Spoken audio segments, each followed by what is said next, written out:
Let's talk politics for a minute. Hillary Clinton is back doing a late night tour. She spoke with Jimmy Fallon, and she had some thoughts on this boiling down to Trump versus Biden again. What do you say to voters who are upset that those are the two choices? Get over yourself. Those are the two choices. Yeah, I love that. Right? And good. You know, it's kind of like one is old and effective and compassionate, has a heart, and really cares about people. And one is old and has been charged with 91 felonies. Yeah, okay. I mean, okay, interesting. I don't understand why this is even a hard choice. Get over yourself. You don't matter. Do what's right for the global citizenry, which is clearly to elect the compassionate one with the heart, the guy who skipped Officer Diller's funeral, that fallen cop, got shot by somebody who'd been under arrest 21 times, instead to go on the Smartless podcast because he thought it'd be a better way to spend his time. That one, the one who kept checking his watch as the bodies returned from Afghanistan at Dover Air Force Base. That's the compassionate one, just in case you weren't paying attention. Glenn. I'm not even saying this to make a point. I'm saying this very seriously. If I were the Trump campaign, I would set aside as many funds as I could to pay for Hillary Clinton to go on a speaking tour around the United States because I can't imagine anything more helpful to their cause than to have her heard from as much as possible. I mean, this is the sort of thing she had every advantage in 2016. She was really supposed to win. I mean, she was running. Donald Trump was a game show host back in 2016, a very unpopular candidate. That's what she says. Yeah, exactly. She's the legitimate president. And the reason she lost is because Americans couldn't stand her precisely because of this kind of mentality. Because what it does is, everyone knows she's an extremely wealthy and powerful woman. She has been for a long time now.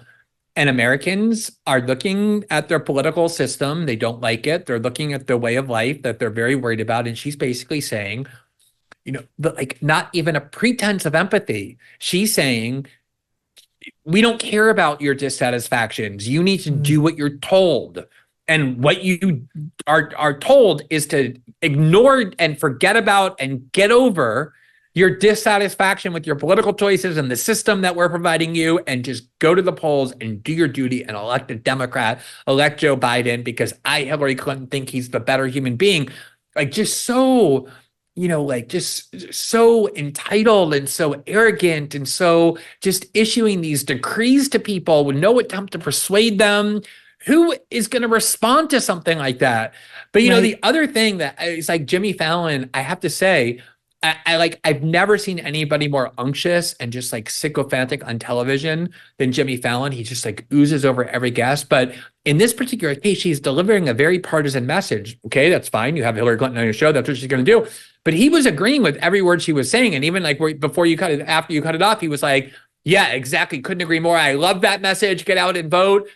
The reason, late night TV is another one of those institutions that used to command a lot of respect among Americans. It was one of those things that all Americans, left and right, every politics, gathered around and watched together. And they've all basically become that. Like Colbert and Jimmy Fallon, they all have the same liberal ideology. And that's why they too have lost. Nobody watches those shows anymore. Those used to be huge cultural forces. And that's part of the reason as well.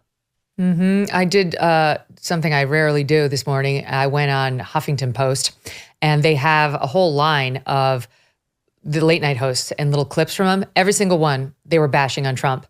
Fallon, Kimmel, Colbert. And they got, we showed you a little bit of Fallon, but it got more egregious as you went down that line. Of course, Colbert was the meanest, nastiest. And we've said many times that they look for applause, not for laughs. And they're not getting laughs anymore. They just want people to give them the thumbs up on their hard politics, and it's gross. There are common sense reasons gold is pushing to all-time highs right now. The cost of goods continues to rise, for one. The national debt continues to skyrocket, too, now above $34 trillion. It's hard to even fathom, causing many to worry when this house of cards is going to come crashing down. And then there's our presidential election, and this year, that's going to have massive implications on the future of this country. All of this can add up to instability and uncertainty, and that is why many Americans are turning to Birch Gold Group. Have you diversified your savings yet? One option you could consider is to secure a portion of your savings with gold from Birch Gold. Text MK to 989898 and get your free info kit. You'll learn how to convert an existing IRA or 401k into a tax-sheltered IRA in gold without costing you anything.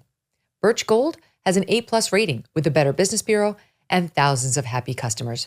Text MK to 989898 to claim your free info kit and learn how you might protect your savings from uncertainty today.